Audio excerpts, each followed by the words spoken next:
It is time for a core dump with Nick Marionettes, author of Fun Star.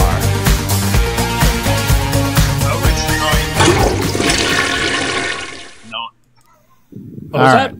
So I let was me. Nine Guru. I was just gonna say this is sure ease of use. All right, so we're gonna try something real quick. I'm gonna try this one more time. Oh, okay. So EDTASM 80.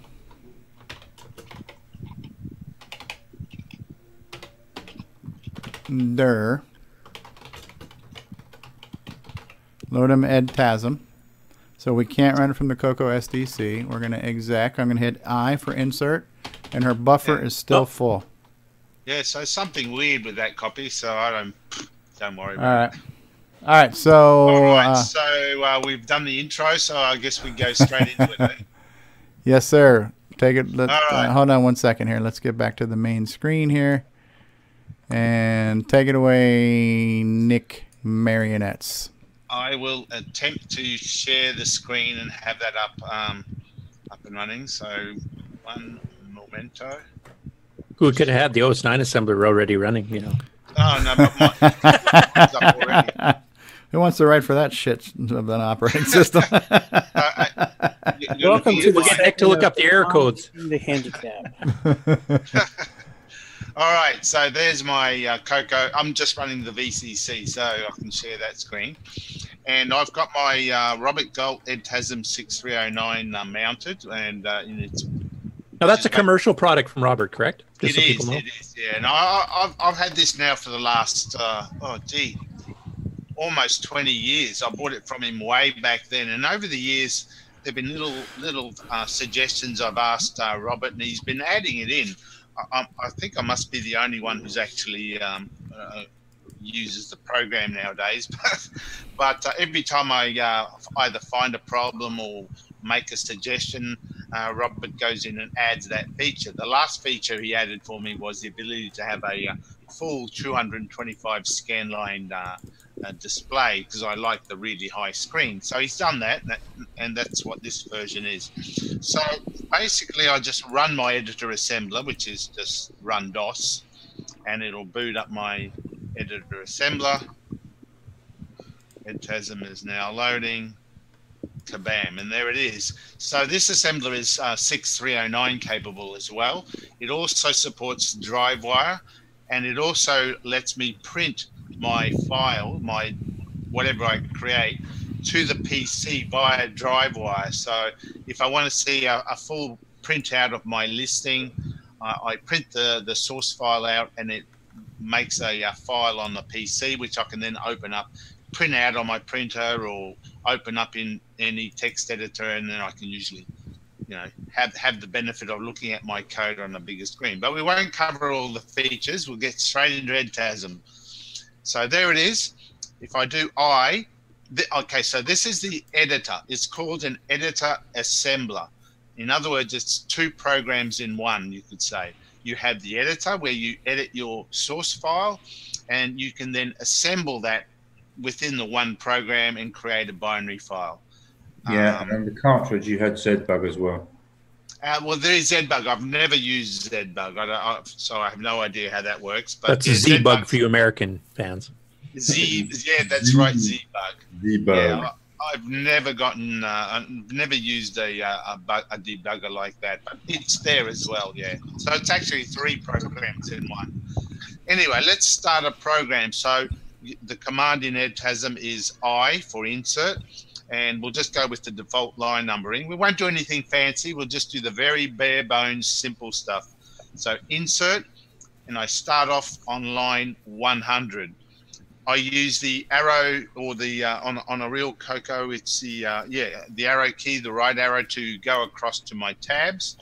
There are several tab spots. The first tab spot is where you put a label. So I'll just do a dummy line. So this is where you put labels. Mm-hmm. The next tab spot is the actual assembly command. So, for example, load A, and then the next tab spot is the remaining part of that command. So load A with the value of, say, 5.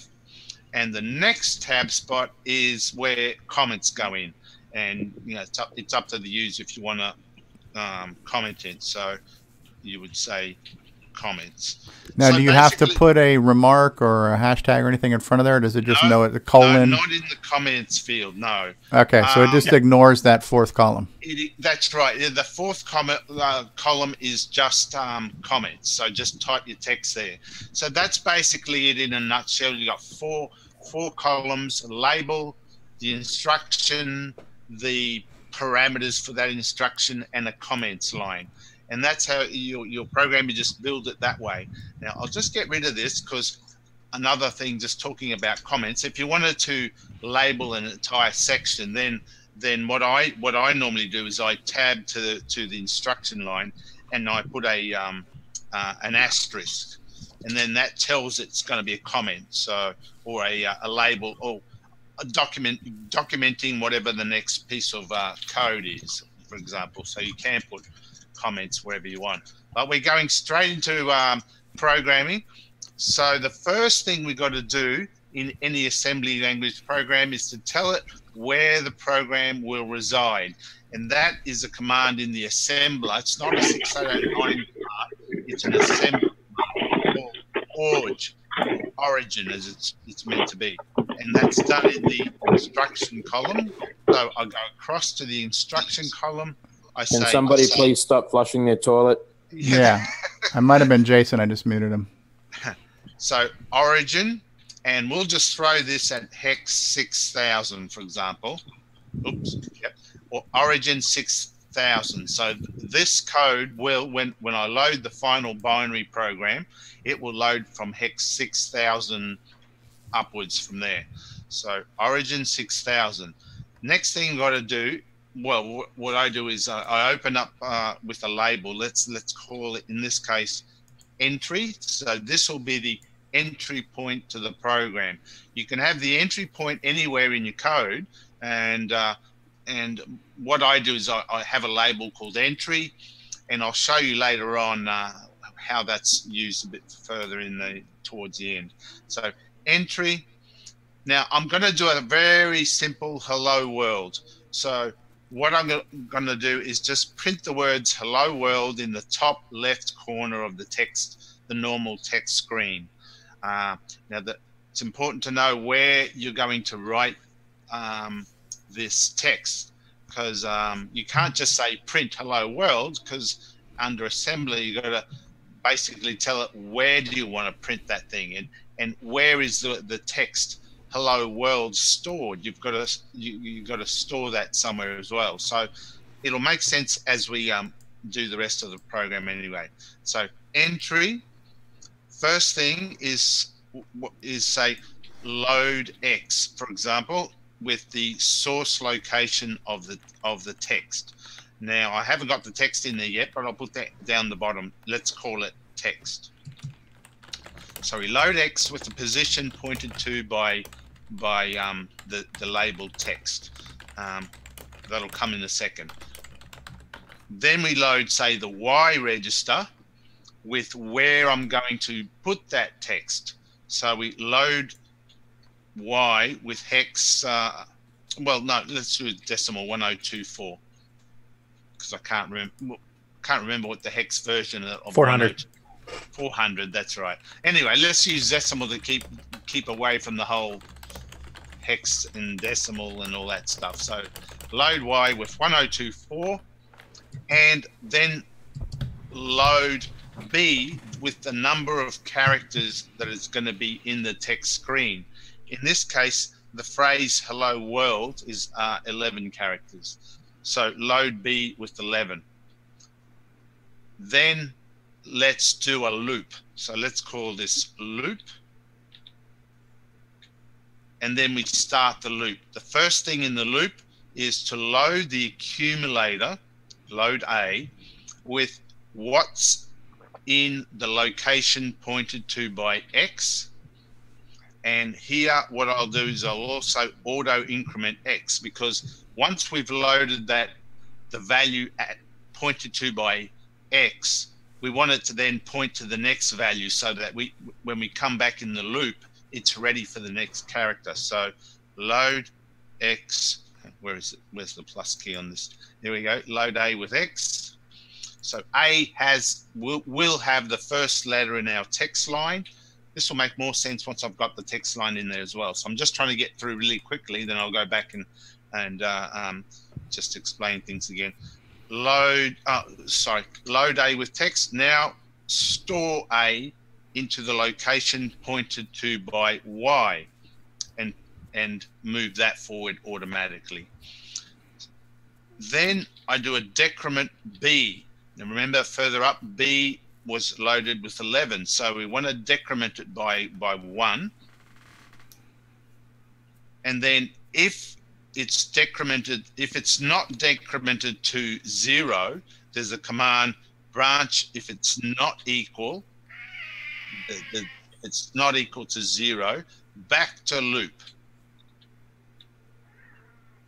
So I'll just put a blank line there. I'll just lock up the program.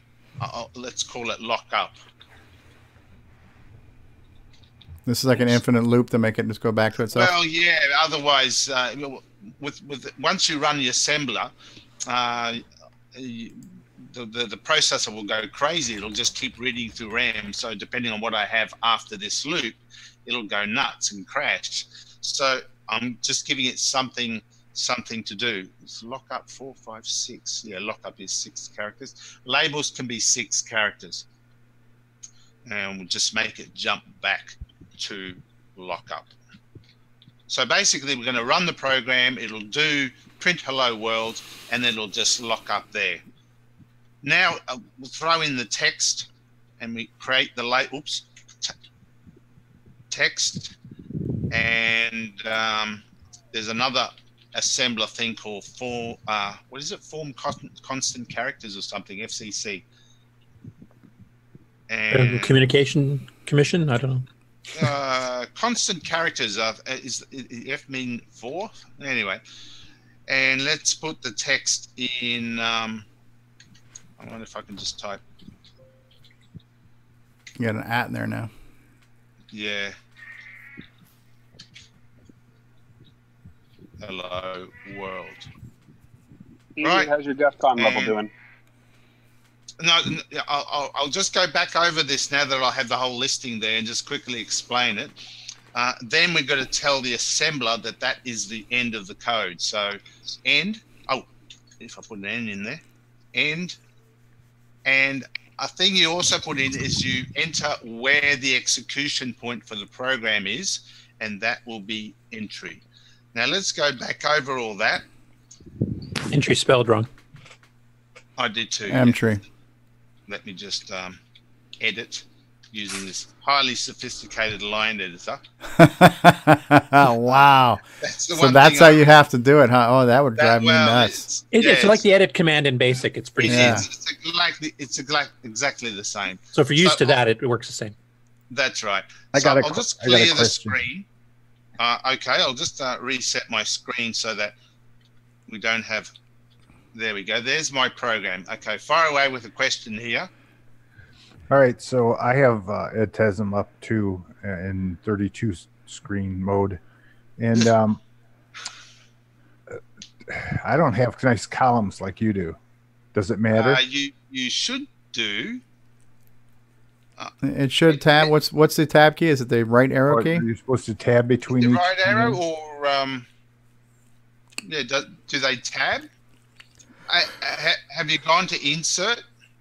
Yeah. How are you switching columns, Nick? But they're not as organized looking as yours. Right arrow should actually put it into the next column. It should do, yeah.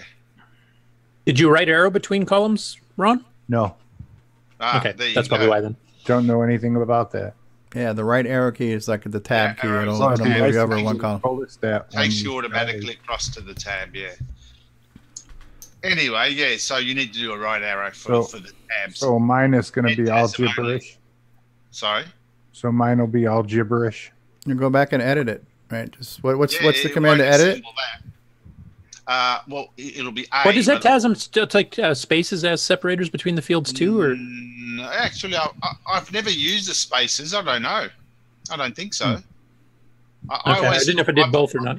I've always used the tab key. Yeah, so I'm used to seeing the listing all nicely aligned and all that. So that's I've always liked that in EDTASM. So there's our program, and just going through that really quickly before we assemble it.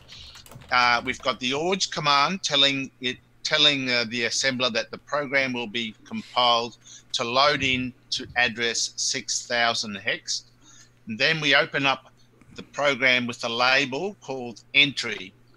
Now, the very last line where I said end entry, once it's compile the program, when you do a loadm, let's call it test, for example, loadm test will be the program.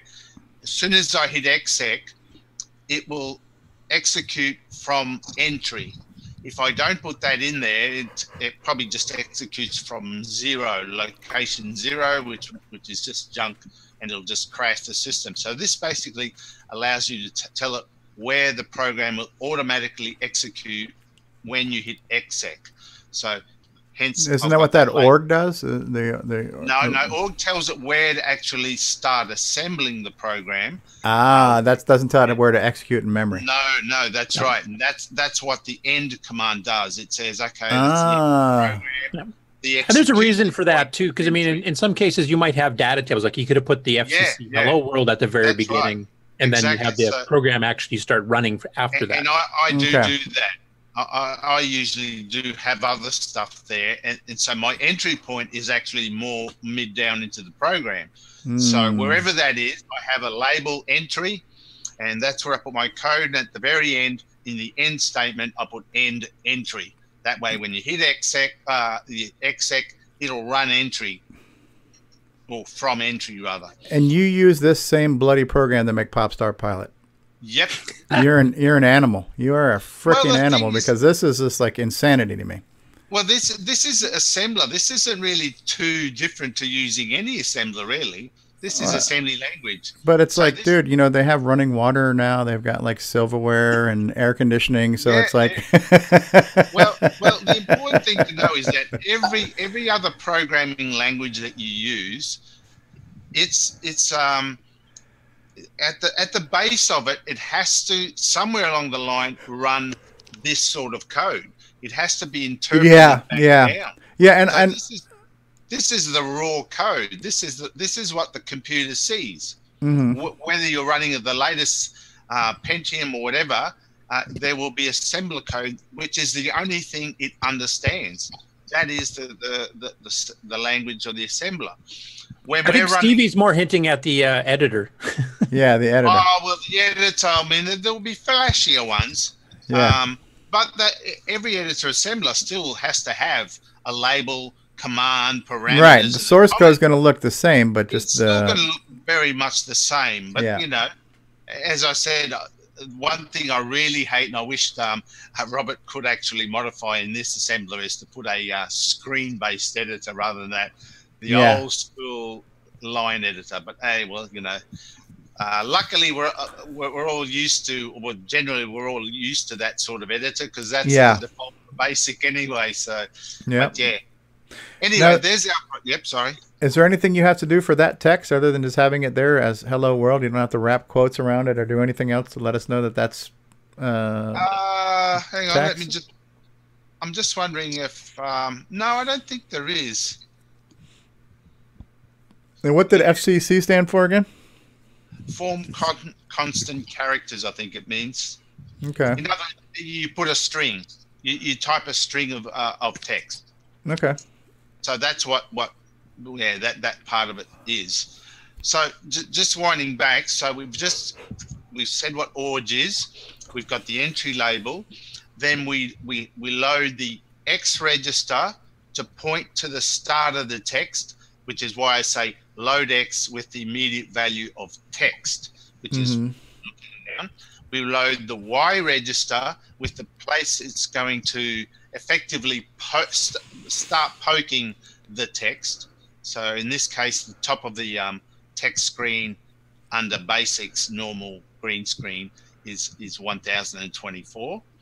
And we load B with the number of characters it's going to do. In other words, the for next loop is 1 to 11, for example, in BASIC. So we've got those three variables set up, X, Y, and B.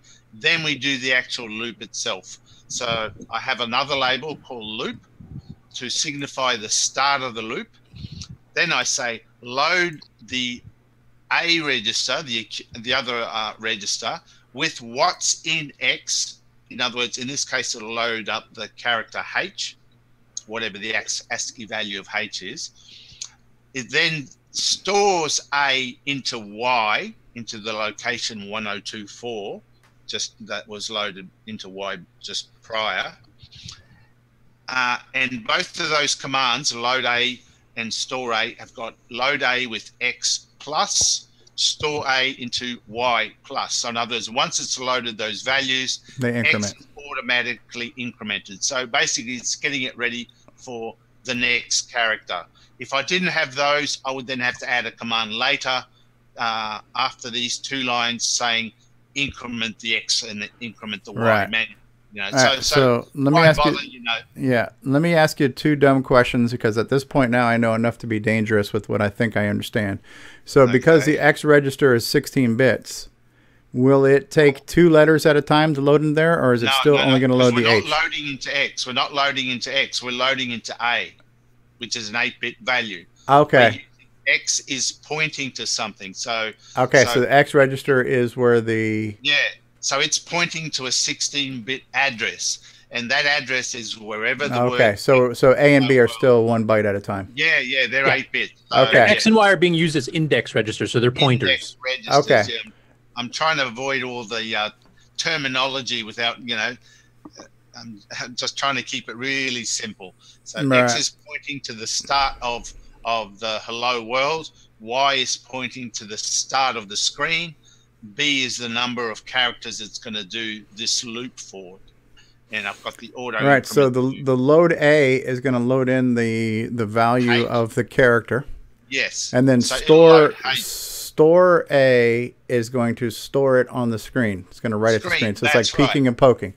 And now, could this have been concatenated into a transfer, or to make it a little bit more efficient, or does a transfer not include auto increment? A transfer? What do you mean a transfer? Well, Steve Bjorks went over that last week. Again, I know enough to be asked dangerous questions. We covered a transfer command that sometimes saves a step. Yeah, transfer only transfers between registers, so it wouldn't actually store anything. Yeah. Okay, gotcha. All right. If I wanted to move what the contents of A have into B, I would do a transfer. Okay, so that's not going to, you can't transfer it to the screen. No, it doesn't write to RAM. Gotcha. Transfers register to register only. That's right. So you load A from what X is pointing to, and with that A, you then store that into what Y is pointing to. And X and Y have been incremented to the next one in preparation for the next byte. Right. Then the next command is to decrement B. So B has been previously loaded with 11. Right. Now we're going to go down to 10, and So it's a 4next loop counter, basically. Yeah. Basically, that's all it is. That's right.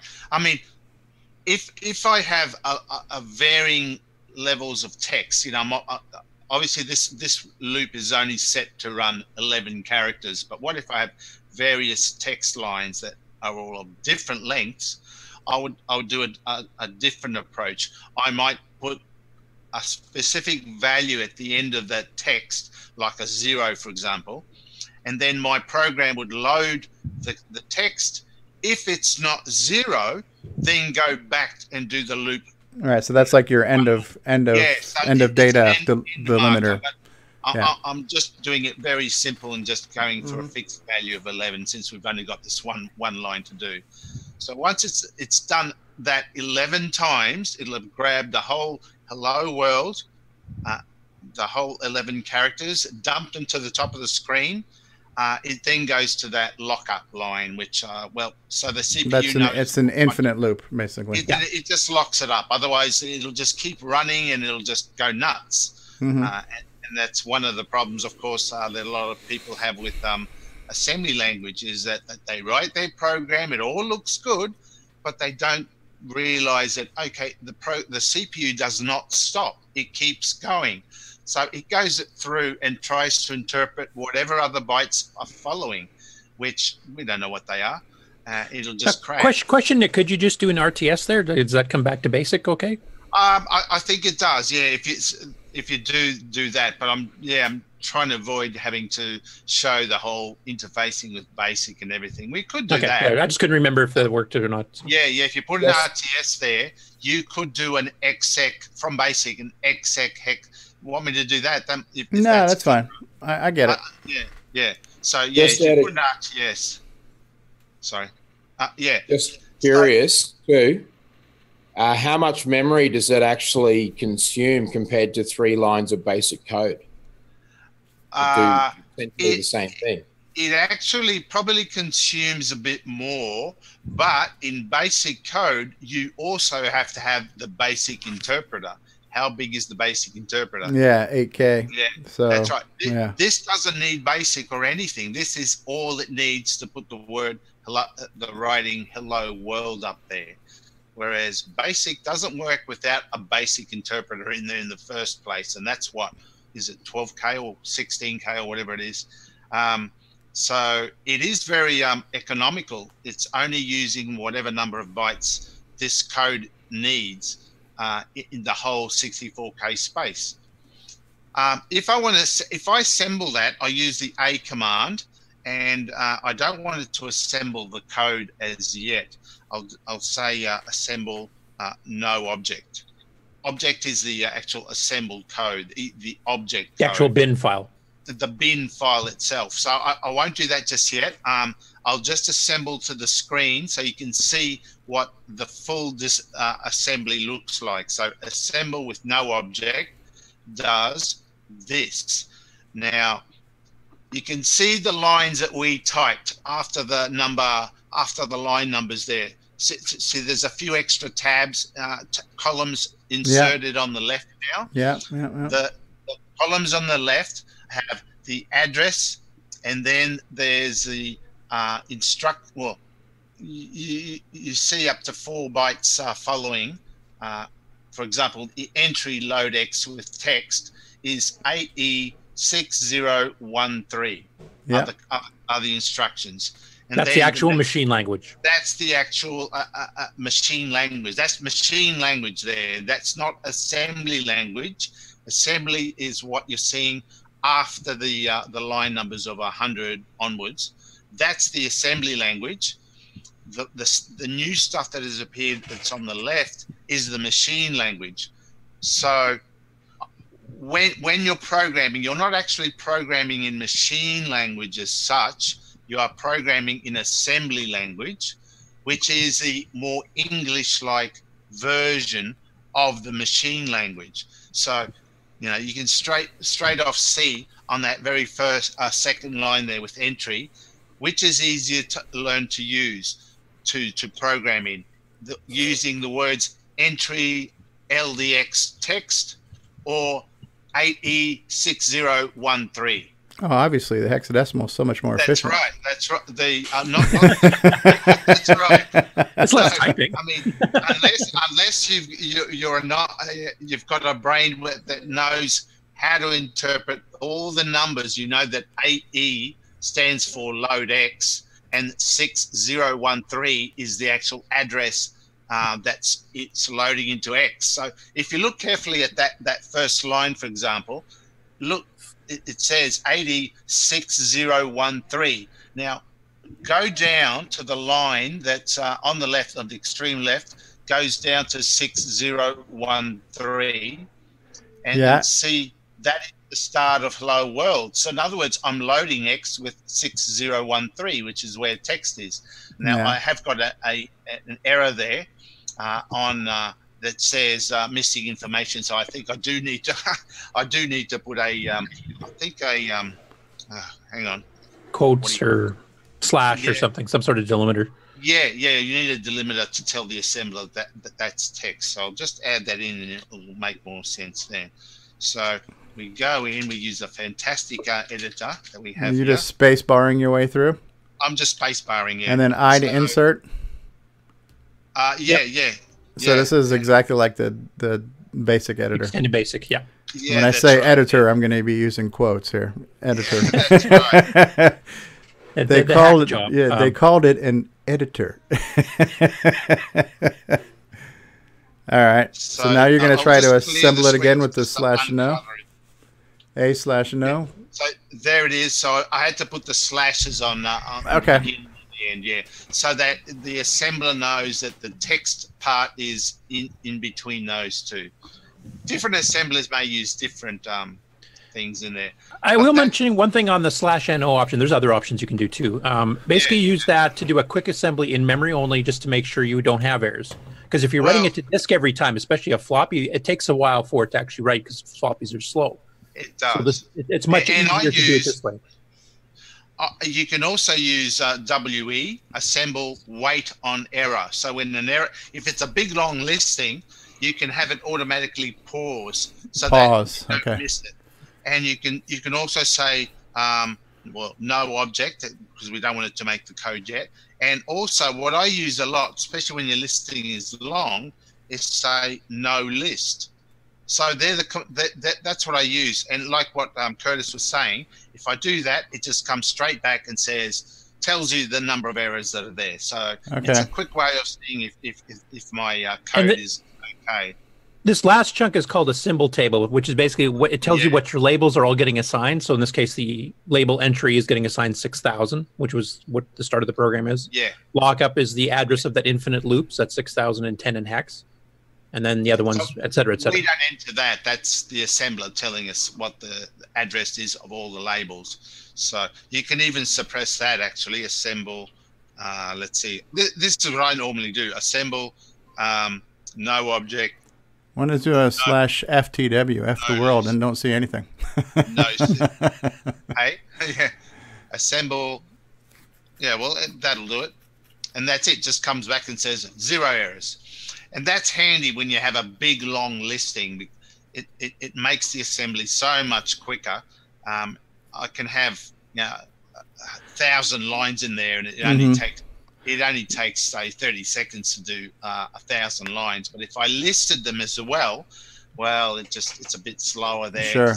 And you did that for Popstar Pilot, didn't you? For one of your preview videos where you actually had the source code scrolling by on the screen. Yeah. You see the whole thing going. Yeah. So there's our program. Okay, let's execute it. Engage number 1. Well, we can't execute yet. That's the assembler. We got to make the actual code. So now we can say assemble and give it a name, and we'll just call it test. Assemble test. And you don't have to put .bin at all. No. So it's assembled it. If I look at my disk, and that's an extra command that Robert Goltz added called V for drive letter 0. So there's the files on my test disk. Bin. Okay. So there's my test bin. That's right. So that's the program. It's now compiled it. It's made it into machine language. So, but what I'll also do here, in case I need to come back to that, I'll write the source code, what I just typed, the assembly code. I'll write that out as well. And that creates like a .asm file? Yes, that's right. Yes. So if I look at my disk now, I now have test and so if you needed to pull that back up again into your editor, there it is. Load test ASM, yeah, that's right. Or load test. So yeah. So now in machine language. Let me ask you a quick dumb question. If you were to exit out of this, would it prompt you to save before quitting? No. So you got to remember to do that. That's old school. Screw you. Screw you. You didn't need that. That's only for you young pups. That's right. This is only for real men. Yeah. So we can get out of the assembler now, back to basic, and we can actually say load m test. And there it is. And I'll just clear the screen so we don't have all the disk extended basic text up there. So I'll just clear it. I'll just move down a bit because we told it to print in the extreme top left. Yeah, and we didn't tell it to clear the screen first. So no, we didn't do any of that. We've just kept it to the raw basics. So exec, Hello world. Hello world. Now the black is because it's because it's doing the decimal. Paul Fiscarelli covered this. Because it's basically poking the value to the screen and 30. The lower so that's the lower VEG ones are character, not the ASCII character. Yeah. For space. I mean, you'd have to incorporate something to test. We did that. He did that. I'm not going to worry about that, but you can see our program wrote a hello world and see how fast it was. Do that in basic. Right. Yeah. You're not going to see much difference there, I suppose. But 0 CLS : print hello world. That's right. So much faster. We've just created a assembler program. Yeah. I'll just reset my VCC. Right, because now your infinite loop is going on there. And you break out with the reset button. Yeah. So honestly, that EDTASM does not completely suck. I was concerned about it. Having used Notepad++, you're a little bit spoiled, but it doesn't completely suck. And it's usable. If you use BASIC, then really the editor is the same as that. But definitely a proper a Notepad++ with its screen editor and all the colors and all that is going to be better. But that's why I stay old school, so I don't get spoiled. Well, here's another challenge too. When especially on a bigger program like Popstar, and you go to assemble this now, the CPU that's doing the assembly is your 6809, and so now the time it's going to take to assemble the code into the binary file is going to take longer than if you'd done it on a cross assembly, obviously, right? So now. I get it. That's right. You're using a 1.79 megahertz CPU as opposed to a 3 gigahertz CPU on a PC running an emulator, of course. But for example, Popstar Pilot, the source code on that, which was quite large, took the entire source file, which was about 7,000 lines.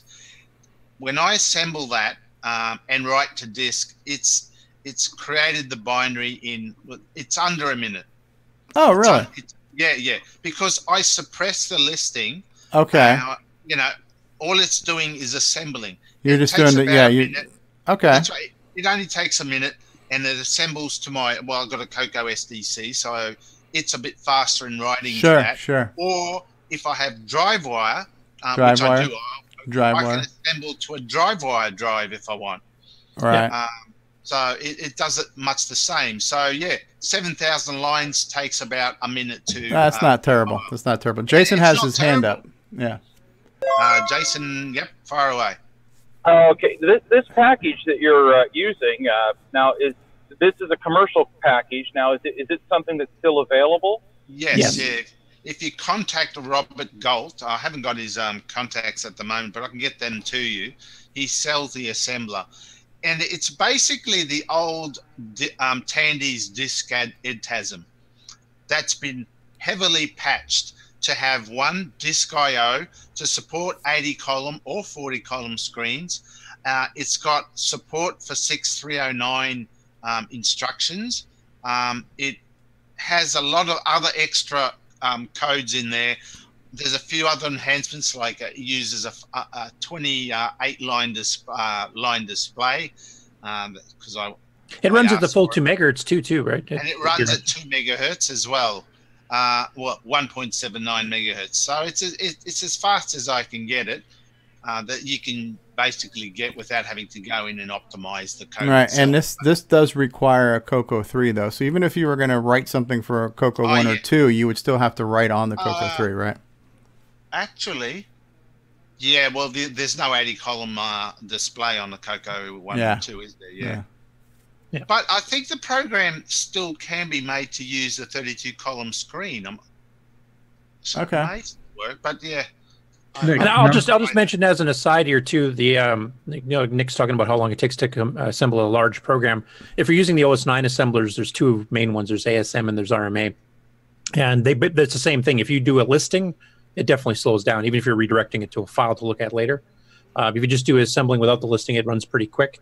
The relocatable macro assembler, which is the advanced level 2 one, actually lets you assemble, like you can have your code in multiple chunks if you're doing a really large program. And you can actually, it's smart enough to know not having to reassemble every chunk if you didn't change anything there. So if you only change one small part of your program, say it's divided into 5 parts, it only has to physically reassemble that one part, and then it just kind of merges the whole thing together. So it goes much, much faster on fast projects, more like a modern assembler. Right. Hey, when you have a long listing, how do you is there a just like in Basic, you use the Shift at. Shift at. Oh, okay. I wondered about that. But it lists only a page at a time if you want. The P command, for example. Like pause after each screen? Yeah, it'll pause after every screen anyway. So that's how you can go through and look. This is only a small listing. We don't. I mean, I would imagine by the time you've already done your editing, seeing the source code in the assembly part is not that important because you've already spent all your time banging out the code in the editor, right? So it's almost non-essential to see the code scroll by as you assemble. No, it's of no interest to me. Yeah. And actually, that's one thing I'm going to be writing to Robert to see if he can make the default when you do an assembly, like I'll do a no object because I don't want it to write any code. Assemble no. The default is to list and to show the symbol table. I would rather if you can do an A enter and the default is no listing, no object, so I can just do an right. A. So you want your default, you press one key and you get the fastest possible assembly option available to you. That's my next suggestion to Rob. Yeah, no, that makes sense.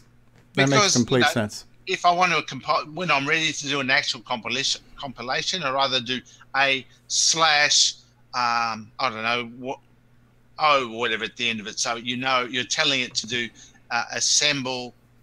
Oh, sorry, no, assemble slash P, say to print as well, for example. I want it to be an option to actually choose the printing, which I don't do that often. I just assemble, check it, write it to disk, and then I just exit and run my code. We mentioned earlier with Simon, he brought up the fact that there's also ZBug, which is a debugger as well. I never use that, but you can actually jump from here to ZBug, look at your code, set up breakpoints and all that sort of stuff like a normal debugger. So, but I never use that. I'm very old school. Actually, that's not true because EDTASM is an old school program with the ZBug. I was just too stupid to learn it, I suppose.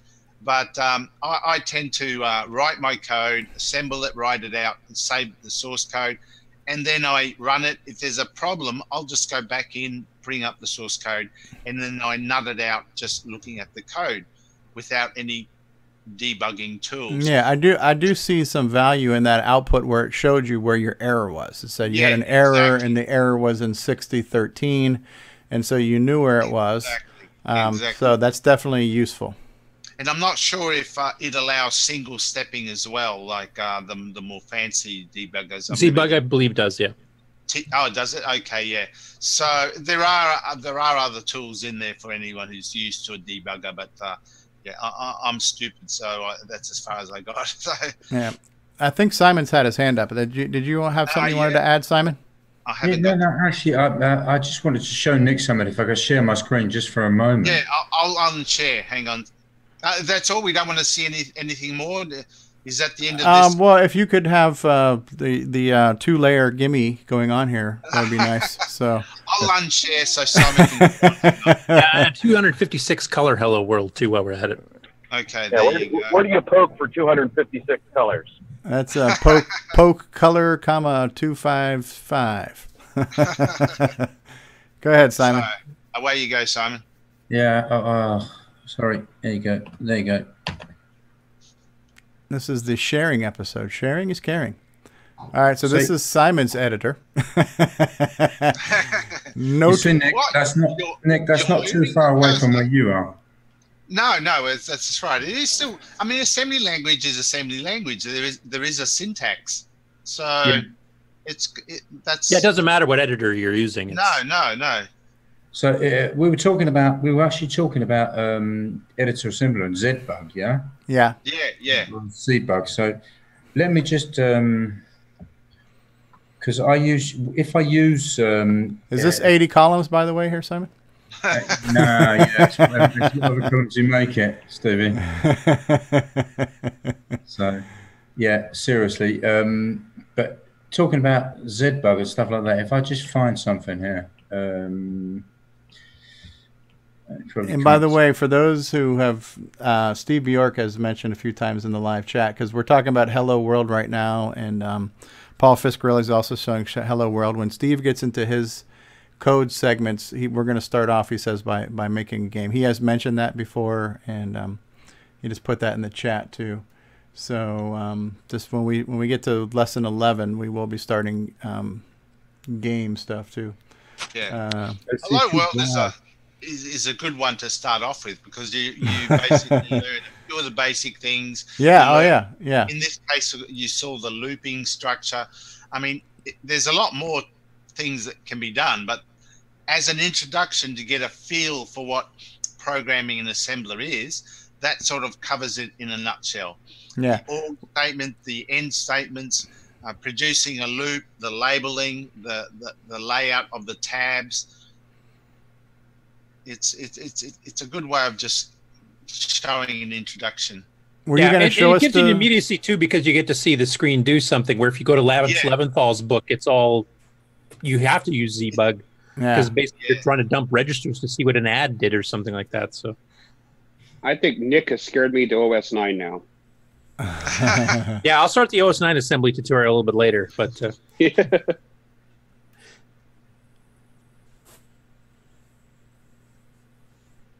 okay, so this is the original EDTASM, huh? Simon? This is the cartridge one.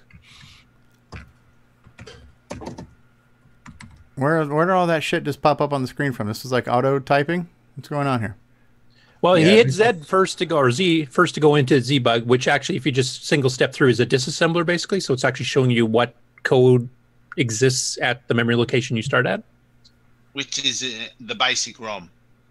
Oh, so you're stepping through memory. Okay, so C00, that's where the basic the cartridge ROM. He's actually looking at EDTASM itself. Or EDTASM, rather, yeah. Oh, so this is actually looking through RAM. Yeah. Yeah. So yeah, ROM in this case, but yeah. Yeah. So the extreme left column is the memory location. Yeah, so if you wanted like the original color basic. Yeah. At A00, yeah. So this is where the ROM starts. Yeah, if you wanted to see what was in that, you could actually do word mode. That gives you hex dump. And that's showing you the actual machine language. Yeah. So you can do ASCII mode. Hex dump. ASCII mode. Oh, so wow. That's if you're trying to dump text chunks of a program. And so this I can see already. This would be so much better in some type of GUI format where the text is, you know, Is available. this how you in like save the RAM out to a bin file? No, this is just for looking at it in different ways. You can disassemble it. You can dump the hex dump. You can dump it as ASCII, depending on what part you're looking at. So here's a hypothetical question, which I think I know the answer is yes to. So could you write a basic program to start, like we were starting this ROM, the C000, and you peek in a value, and you, based on whatever that value is, you could actually translate that into machine code or assembly just by doing a lookup table on what byte is stored and what the mnemonic is for it. Yeah, So there are basic disassemblers actually out there. Okay, so you could write a program to read through RAM or ROM and figure out what's there and visually display it for you. Yes. Yeah. And there are ones that already exist if you wanted to look at them. Yeah. No, it all starts to come together when you understand registers and memory and what all this crap means, right? So I love it when a plan comes together. Oh yeah. So you see, Nick, I just made a tiny little program in EDTASM. Right. So this is what Z-Bug looks like in EDTASM. And no, this is actually the editor. Oh, you're actually editing right now.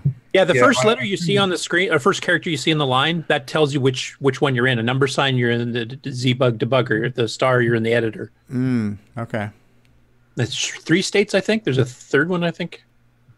So I just done this, which basically in the cartridge version, and Nick done an infinite loop to stop him crashing out. On the cartridge version, you just used software interrupt. Now, I think, yeah, I think I could have used that as well. It does have the SWI command as well. Yeah, so what I want to do is assemble in memory absolute origin. That went fairly quickly. So yeah, it's only one instruction. Is this what Simon is this what you use when you work on your MAD stuff? Do you use EDTASM or are you using something else like LWASM or something? I use LWASM. Not that crazy. Did you hear that? He's not that mad. But right now we've assembled one instruction to free F00, so I could just in ZBug look. Okay, I've assembled SWI. Okay. Yeah, so hitting the Z key puts them into the ZBug mode, which is the number sign, but you can tell you're in ZBug, and then you can single step through. And at 3F00, he just assembled a program that did a software interrupt SWI, and now it's showing the result of it. Here's the actual disassembled version that shows SWI. So if you wanted to single step through something, say something in like basic, EDTASM cartridge itself, you could go like C000 and then a comma. And it says, I can't continue. No, you can't because you're in ROM. That's why it can't continue. It can't continue running its own ROM. But you can single step a program and you can just do like stuff like R for registers. There's your A register, your B register. This actually shows you what's in the register, huh? Currently, yeah. Okay. It's basically the debugger, the part that I didn't learn. That's why my programs are so buggy. So if you do this for a while, is it possible for you to just like freak out and stare at a bug at on the wall or something, and just kind of Of course. And the more you stare at it, you start to see blonde, brunette, redhead. So, and then eventually you'll start to see ants coming out of your C64. Like everything, I mean, if you use something enough, you get used to the environment. So assembly language may look very foreign to someone who has never seen it before. But once you get in there and understand what things are, it then starts to look familiar after that. Yeah, it's kind of like BASIC that way, because BASIC at first, I mean, it's more English obviously than assembly languages, but you'll look at some of those instructions like for. What the heck does that mean?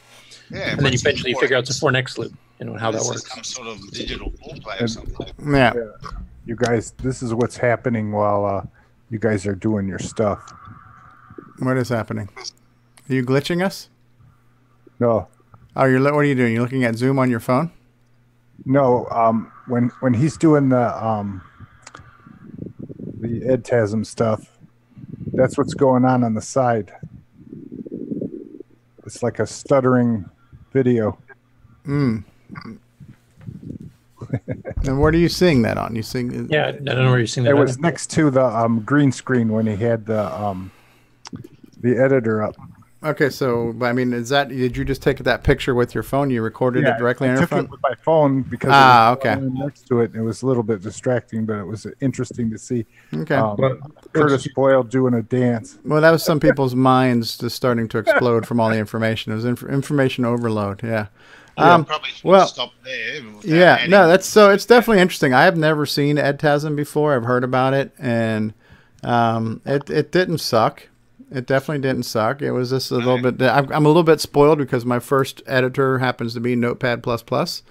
But one of the things I was trying to deliberate on is if I'm going to be basing something on the Barden book, and the Barden book is so heavily in bed with EDTASM and ZBug, how do I ignore that? And maybe I won't. Maybe I will force myself to go through the Barden book, and I'll try to get a better version of EDTASM though. It's not as if you're writing any big programs, I suppose. In that book, right? Yeah, they're probably all small examples, right? The EDTASM's fine, in its most simplest way, without having to learn so many other things. You can then always move up. Yeah. Because I've already got the environment. Set up, it's still very similar. All the environment is still very similar, regardless of which assembly you use. It's just there's a few different features in each one, of course. Right.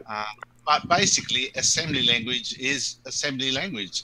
That's right. Right. Like that part I get. Yeah, that's right. Basic is basic. Assembly is assembly. There's just that's how they are. Yep. Well, that was cool. Thanks for sharing that. And so we ended up having a assembly coding segment. Well, I think anyway, yes. Yeah, so that's good. Steve wasn't there. I thought, oh, well, we need a core dump topic, so let's make that. There we go. So commercial dump. my core has been dumped. All right, good stuff. All right, we'll take another commercial break and we'll come back. I think Ron has to go potty. All right, just tie a knot in it, Ron. So we're loaded up. We'll be back in just a minute, folks. Thanks, everybody. Hey there, I'm Marco Rolzer, and you're watching CoCoTALK.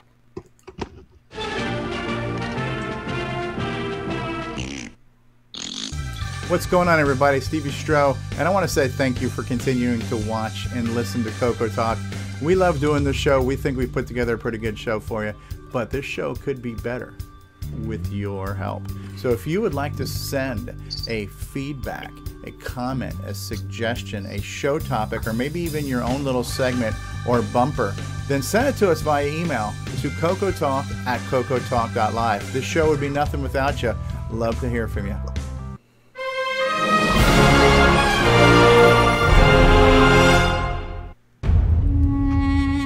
In a world where hard drives rule and floppies are crap, one man,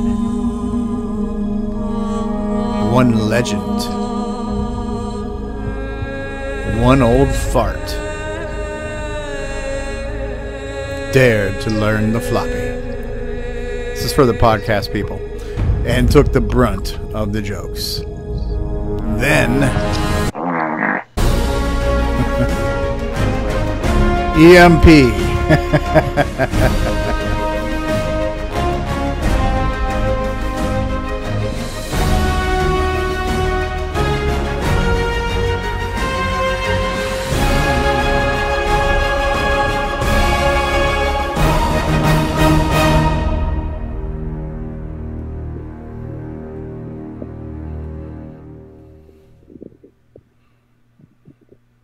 It's a Radio Shack Merry Christmas. Oh, I remember that Christmas. Dad gave me my first shortwave radio from Radio Shack. What memories.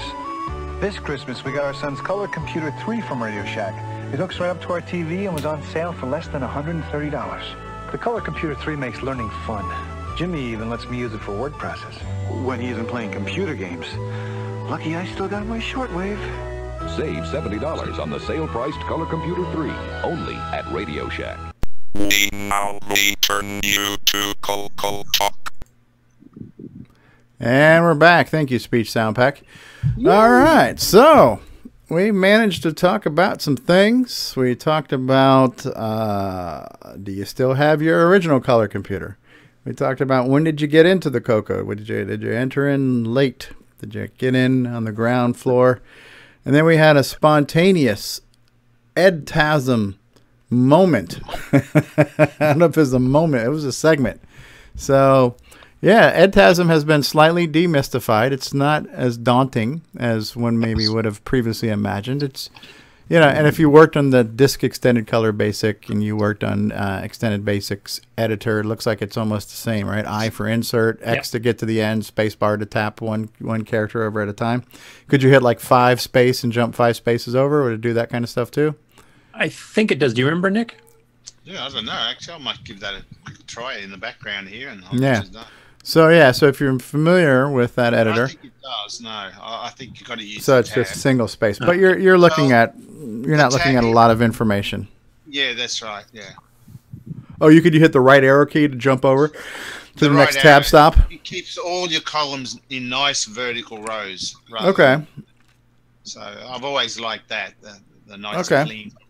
Yeah. Okay. So EDTASM, kids, ask your doctor if EDTASM is right for you. That's right. If you experience EDTASM for more than 4 hours. Yes. You may need it surgically removed. Tom C. said we had an EDTASMic dump. That's what she said. Yes. And we Simon's compiler is called MadTASM. MadTASM. and now people know after 30 years why I've gone mad. Yeah, right? I'd still like to know where the wind sound is coming from. Some of us are muted, some of us aren't. I've been hearing this wind sound in the background the whole show. It's driving me crazy. It's driving me mad. So There you go. Good stuff. Good stuff. So I do have an extra special bonus clip for us to show post credits today. A little something extra just for the folks at home. We've been going on this for 2.5 hours now, and it's probably time to put us all out of our misery, but we're going to save some of this energy. We're going to save some of this EDTASMic energy for hopefully an After Dark later this evening. I'd like to squeeze in some group Dungeons of Daggerath playing this evening for those who are up for it. 9 p.m. Eastern Time, same channel, new time, later time.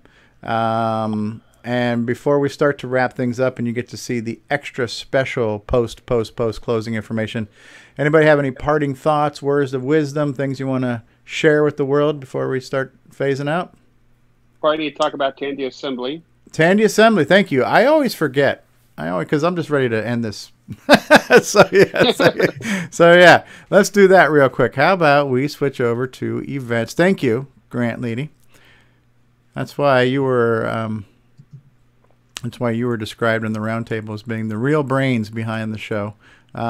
So on our events, let us not forget Tandy Assembly, which is at tandyassembly.com. For those of you not aware, right? So November 10th and 11th, 2018 in Springfield, Ohio. And you're going to be able to see these kids here hanging out, having a good time on their TRS-80 Model 1. The venue is at the Marriott Springfield, downtown Springfield, Ohio. Lance Mikolas is not going to be there this year, though, is he? So we've got Stuart Chaffee, our headline speaker. We've got Mike Yetzko, a Tandy Radio Shack engineer. We've got Jim McGinley. Is he one of the guys from Big Five? What was it? Jeff, was it? Jim McGinley from TRS-80 Games. So we got a bunch of people here. Thomas McLaren, the Tandy 600 fact. I don't even know what my first question would be, what the hell is the Tandy 600? So, and that must be a portable convertible machine, right?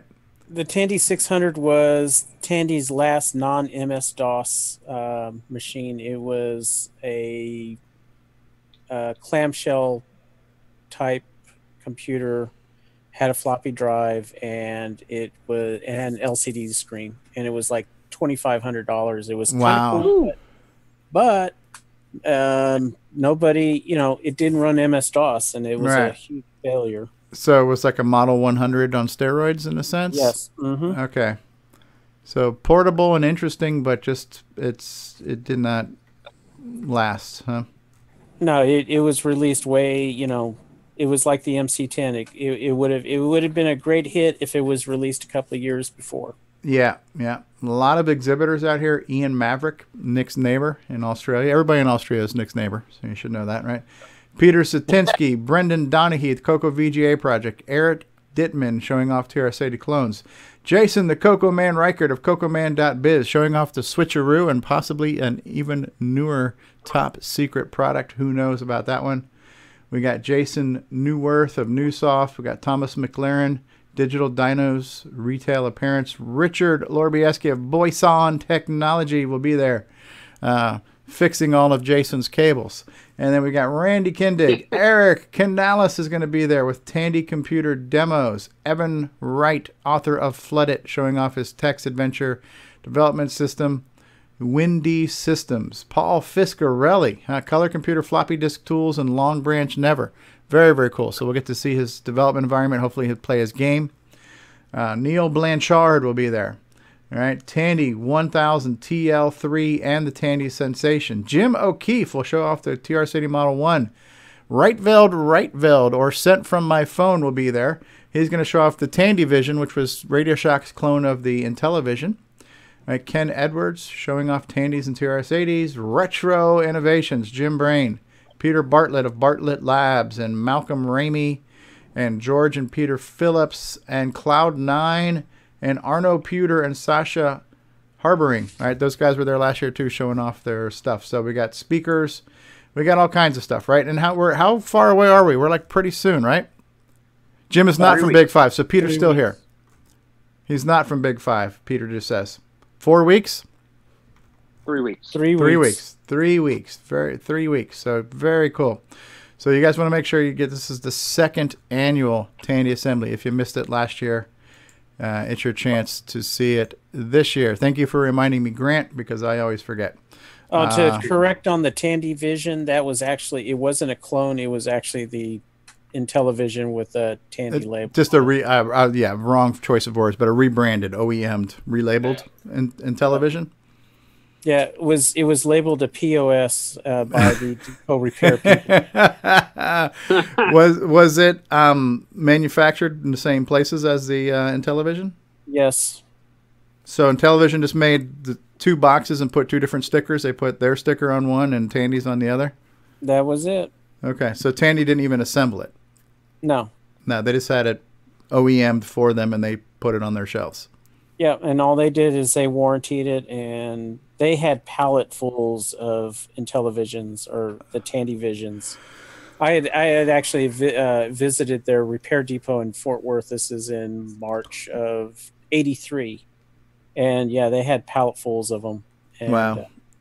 I mean, it's because it says Tandy on it. It would be nice to have in your collection, you know? Right. And apparently Henry Reitfeld's, he's got one and it works, and so it's kind of cool. There is a speech synthesizer for it that actually sounds halfway decent.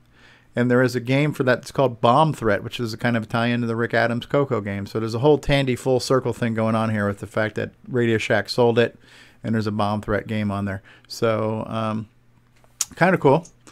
It was dark brown, Nick Marotta says. It had a wood grain finish or something, didn't it? Yeah. What's that, Chad? Tandy actually had a lot of rebranded gear. A lot of the pocket computers were actually rebranded Sharp. Yeah, true. Even their mid-drive VCRs were rebranded Sharp VCRs as well. Okay. The realistic brand ones.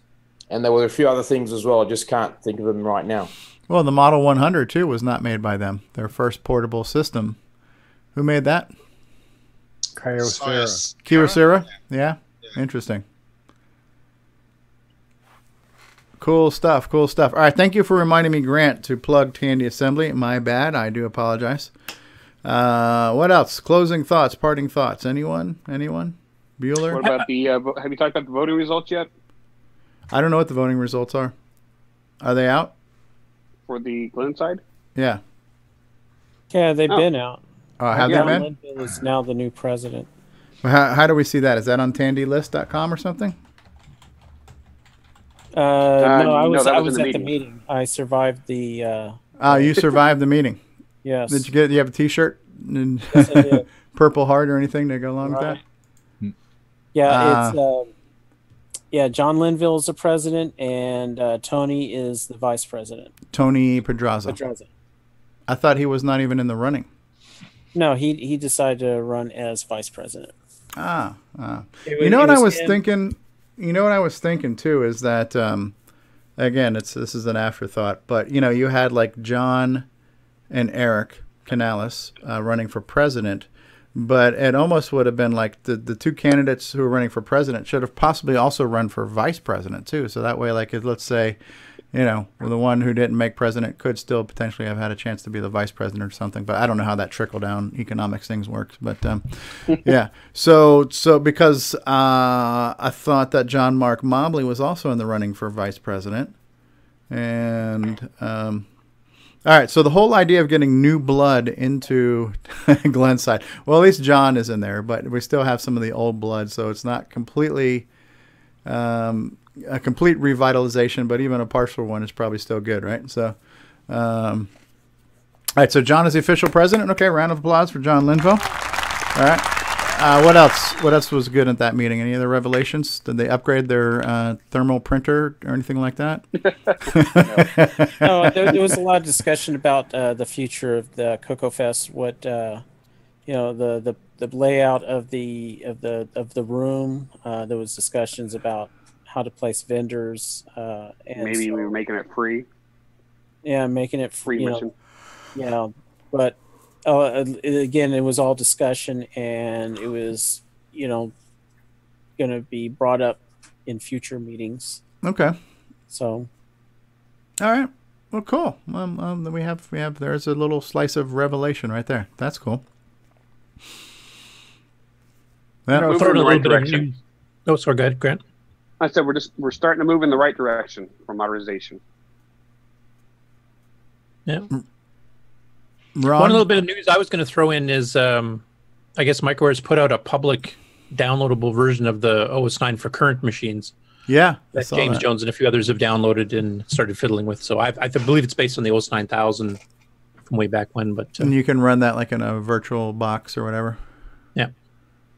Yeah, that's kind of cool. Ron, were you going to say something? Yeah, it would be cool to see someone bring up and use, OS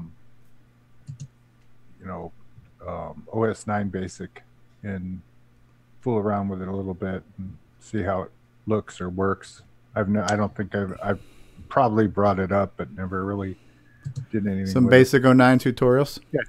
Yeah, Are you putting your hand up, Curtis? No, I am planning on doing that. I have to actually get some free time to actually start getting it set up. See it. Well, you've got one potential viewer right now, so that's more than I would have expected you would have had. So, and Wayne Campbell will probably help a little bit with that too, since he knows even better than I do. And there's also I want to do an OS 9 assembly at some point as well. Yeah, that might be interesting for down the road. I am definitely interested in Basic 09, but it would be a side step to learning assembly, and assembly there's more value in learning that, and that's my bucket list item. Basic 09 was never on my bucket list. It wasn't like when I was 14 said, "Man, I can't wait to learn that Basic 09." So hey, Basic 09, I view it's a faster, better version of Basic, but it's also the easiest way to write programs for OS 9 Nitrous 9. You can do assembly in C and everything else, Pascal, Logo, whatever else under OS 9 as well, but it's one that at least people will have a beginning familiarity with, being familiar with Basic. Right. And you had mentioned in the past too that you are working on things in ease of use, where it's going to be the underlying source code will be optimized, and you've added more libraries for it to take advantage of some of the more GUI interfacing and stuff. So, so the Basic 09 from ease of use will probably be the that'll be the basis of the bestest one quote, to unquote, date course, if you want to call it that. Yeah. Okay, that's cool. Very cool. Anybody else got anything they want to mention before we start the closing ceremonies? Richard, you want to give us an update on new Boomerang boards and how they're going out, and are new ones available, things like that? Oh, yeah, they're available, and I'm still working on doing the DAT board replacements, and I should be finished by the end of next week. I just been sidetracked with the other stuff, but yes, everything is available and going according to schedule. Excellent. Are you still getting new orders too, or? Oh yes, I'm definitely getting new orders. So excellent. I also want to mention. Oh, go ahead, Steve. You go ahead. I was just going to mention. Ed Snyder also mentioned on Facebook because people were asking about how many CoCo SDCs have been sold, and I guess it's well over 700, approaching 800 now. Wow! Wow, that's great. Yeah. We still have to get them out to a fest as a vendor at some point, so people can actually ask them questions and things. But and the funny thing is we say that because for our own selfish reasons we want him there, but his lack of being there hasn't really hurt his business. No, there's a lot of word of mouth going on there. But it'd be nice, like some of his other newer products, to show off. Like and just to meet the man in person, if nothing else, too. Definitely. I mean, it's nice seeing Jim Brain when he's showing stuff that's not for sale yet, but he's been developing and kind of seeing what putting the feelers out. How many people are interested in the 25-port MPI besides David Ladd. So right. All right. Well, we're going to start phase 1 of the closing credits, but we've got a special post closing bonus clip for you guys today. So here comes phase 1. So get ready, folks. This concludes another episode of CoCoTALK, the world's leading live talk show featuring the Tandy Color computer. For all things CoCoTALK, visit us on the web at CoCoTALK.live. We'd love to hear from you. Send feedback, suggestions, even segments via email to CoCoTALK@CoCoTALK.live. If you love the color computer like we do, then visit IMACoconut.com for all your color computer links needs. Consider supporting the show with a purchase of merchandise from our retro swag shop at 8bit256.com. If you'd like to become a patron of the show, visit the Patreon link on our site at CoCoTALK.live. CoCoTALK would not exist without the community and its cast and crew. Thanks go to Curtis Boyle, David Ladd, Mark Overholzer, Grant Leighty, Bruce Moore, Nick Marentes, Ron Delvaux, Rick Adams, Jason Reichert, Richard Lorbieski, Jim Brain, Karen Anscombe, Simon Jonassen, Wayne Campbell, Steve Batson, Brian Joyce, John Strong, and Barry Nelson. Special thanks to Steve Bjork for production suggestions and Brian Joyce for our best of episodes and bonus content. Please help support the CoCo community by visiting some of its contributors. The CoCo Crew podcast at cococrew.org. Glenside Color Computer Club, host of CoCo Fest at glensideccc.com. Jim Brain and Retro Innovations at go4retro.com. Tandy Assembly at tandyassembly.com. Boyson Technologies at boysontech.com. Get your own switcheroo at cocoman.biz and Cloud9 Technologies at cloud9tech.com. CoCoTALK is hosted by Steve Strobridge, co-hosts, technical directors, segment hosts, and producers Curtis Boyle, David Ladd, Grant Leighty, Mark Overholzer, Ron Delvaux, and Jason Reichert. Production motivation, Steve Bjork. The CoCoTALK theme song is copyright 2008 by D. Bruce Moore and Greg Schalar. Mixed, mastered, and produced by D. Bruce Moore. CoCo forever, people. And let's not forget a very special thank you to Roger Taylor for getting us on the CoCo TV channel on Roku. The Three Muggeteers.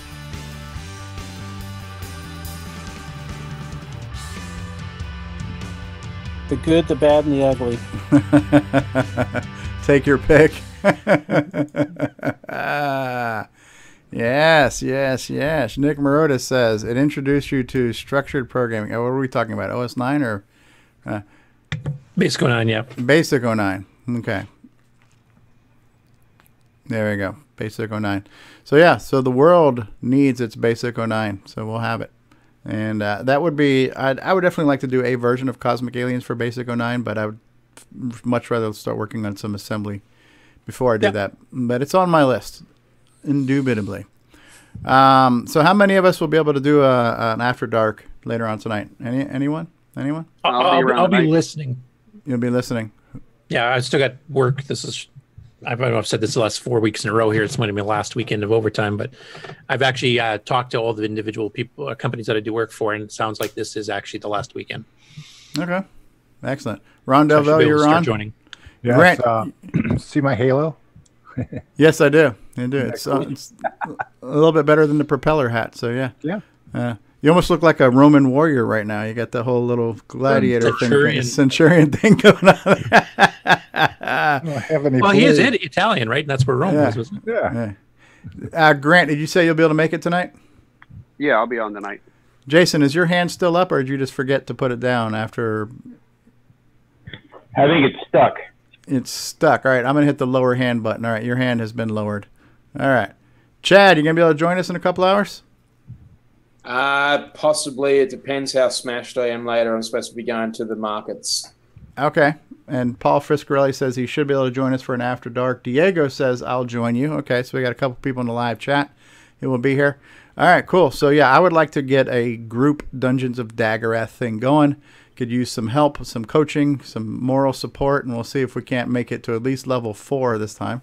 We have the ability of saving along the way, which is nice. All right, cool. Phase 2 of the outro, also known as the blooper outtake. So enjoy these, folks. We'll be back here in just a minute. Yeah, I'll be there under protest. Under protest, okay. Jimenez, author of such projects such as the Stevie Throw Devil and the SD Pack. And you're watching CoCoTALK. 3, 2, go. I'm behind you making faces. Okay. Do you have a script? You're rolling, Curtis. You say whatever the hell you want to say. Well, give me some kind of guideline. Hi, this is Curtis Boyle. Hey, this is Eric, and you're listening to CoCoTALK. All right, we're rolling. You say whatever you want to say, David. Keep making faces at him. David Ladd. Nation, world, sweetie. Weekly, Candy Computer. Something like that. Hi, I'm Tim. Playing Daggorath like that idiot from the book. You're watching CoCoTALK. Thank you, David Ladd. Now get back up there for a second. Oh, jeez. Come on. What? Let's get some drive wire, TTL, No, ESP. no, we don't need any drive wire or TTL. Hi, it's Chris Boyle, part of the CoCoTALK crew of people. Hi, we're on Elbow Timberman. To experience Coco Fest, you must come. I brought the only working could not get. Couldn't get a grant. By certain someone you know. Oh well. The world's leading weekly CoCoTALK show. Yeah, something like that. Hi, this is Rick Adams, and I'm the author of Temple of Brahm, Shanghai, and now Bomb Threat, and you're listening to Steve Stroh on CoCoTALK. 8-slot MPI, floppy drive, CoCo SDC, Sound Speech Pack, Orchestra 90, RS-232 Pack, Modem Pack, Super IDE. You start adding all those together if you want them all usable at the same time. Well, guess what? You just went over the 4-slot MPI. Lord have mercy. We don't want to go over that 4-slot MPI. And no truer words were ever spoken by David Ladd. So, Nick Marota says, I may join too. Nick Marota. Also, before we go, let's acknowledge we still have 30 people holding strong. This has probably been one of the most well-received and tuned-in shows. Rob Inman's been here. Nick Marota, Solstice. Chad Cunnington. Nick Marota, Solstice, Nick Marota, Rob Inman, Paul Fiscarelli, Registration was here, Al Hartman, Solstice, Al Hartman, Chad Cunnington, and Nick Marota, Paul Fiscarelli. Al Hartman was in here. Who else was in here? All kinds of people were in here. Registration, I'd like to know who that is. Kyle Eater was here, Paul Fiscarelli. Local H was here. Rob Inman was here. Chet Simpson was here. Registration's probably from the DMV. Yeah, Al Hartman. Davey Mitchell, our friend from the UK. James Jones. Paul Thayer. Davey Mitchell. Who else? Solstice. Tim Franklin. Paul Thayer says, what's up, you knuckleheads? And he says he got into the CoCo in like 1986. Al Hartman, James Jones, Al Hartman, Tom C. from Jersey, Local H, Solstice, James Jones, Solstice, Local H, Tim Franklin, Nick Marota, Diego was here, Rob Inman, Nick Marota, Local H. I think we're repeating ourselves now. Rob Inman, Registration. Steve Bjork was here. Nick Marentes was here. Nick Marota, Paul Fiscarelli, Tim Franklin, Richard Lorbieski, Grant Leighty, Peter Satinsky of TR Sadie Trash Talkers was here today. Thank you for coming by, Peter. Steve Bjork was here. Ken Reichert, best known as the brother of Jason Reichert, was here. All kinds of people in the live chat. It's just taking me forever to scroll through all of this. So Tim Franklin, Rob Inman, and let's not forget Nick Marota. Let's all give a shout out to the CoCoTALK orphanage where, Cocos go to die. And Timmy's going to get his wheelchair. And now, what I have prepared for you guys is a special super duper bonus clip. When you just can't get enough David Ladd, I have a little something extra for you. And if you were wondering what David was up to today, David, what did you do today? Oh, I'm much happier breaking stuff. Okay, so he was at a McDonald's somewhere breaking the milkshake machine. So let's watch this special super duper clip, and I hope you guys enjoy it. Military drive wire. He had to wear long sleeves because you're going to make me look this up on snow. Semi-graphics nodes. He was never a George. I was hoping it was right, but I didn't want to. But what about it's something that no one's really ever thought of? I tried it. I wanted to practice him, but then I returned, and then I'm actually back in a text mode DDG. But it's like crap because it was the code 42.HR were already graphics modes, and it wasn't, and it's just completely drive wire, and one of the things why I said some of those display codes can be in the specific modules rather than in BTIO, because then BTIO can be left alone, and then when you do the display, then it's handled by that. Those control codes are handled by that code module. Because right now, the only thing that Curtis has is... like John Strong right there. Really, are you recording this, Steve? Not at all, David. VGA. So what I was thinking is that you'd have the... I like he was so oblivious to your trolling. That was pretty good. That was a little leftover from CoCo Fast from this year. A little lobby talk there. And David's always on fire. Perfect. Yes, yes. Never loses his enthusiasm for acronyms. Nope. And nothing's going to stop that guy. So, David, we missed you. David Ladd. Maybe we'll get David on After Dark tonight. All right, guys. Anything else? Have we beat this one to death? All right. Yeah, I think we're done. All right. So, Nick Marentes, thank you for our ad hoc assembly today and our little crash course on EDTASM. That was cool. Good stuff, guys. All right, so we're out of here. Thank you. Long live the CoCo forever, and we'll see you tonight later on. Peace out and goodbye, everybody. Press the button, Frank. That's all, folks. And let's not forget Rick Adams was here earlier today too. Thank you. Yes, you're too kind, and thank you. All right, and we're out of here. Bye now. Everybody, say goodbye. Bye. Say goodbye to say goodbye to Nick Marota. Say goodbye, Nick Marota. Bye-bye. Nick Marota. Goodbye, Nick Marota. All right, we're pressing the button, Frank.